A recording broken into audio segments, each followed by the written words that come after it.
మీకు ఏదో పట్టి పీడిస్తోంది, దోషం తెలియట్లేదు. ఎందువల్ల ఇలా అవుతోందండి అంటే, ఏ పర్వాలేదు అవుతుంది కానండి, ఏం పర్వాలేదండి అంటుంటారు. దోషం పట్టుకోలేరు. అది ఎందుకు వస్తుందో తెలుసా? శ్రీచక్రం ఎక్కడో మహాత్ముల మనసు కష్టపెట్టడమో, లేకపోతే ఏదో చెయ్యకూడని దోషం ఏదో చేశారు, అది జాతకంలోకి దొరకదు, పీడిస్తూ ఉంటుంది. మీకు దొరకని దోషం పోవాలి అంటే ఒక్క నంది అభిషేకానికే పోతుంది. అది ఎప్పుడో తెలుసా? ఎప్పుడు పడితే అప్పుడు చేయడానికి వీల్లేదు.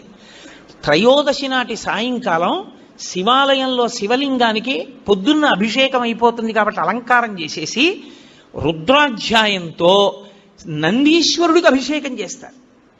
అభిషేకం చేసి నంది మూర్తినంతటినీ కడిగి అలంకారం చేసి చందనం బొట్టు పెట్టి నందీశ్వరుడికి శివలింగానికి ఏకకాలంలో హారతిత్తితే సమస్త దోషములు ఉపశాంతి పొందుతాయి. శ్రీచక్రం టీవీ ఒక్క త్రయోదశి నాడే.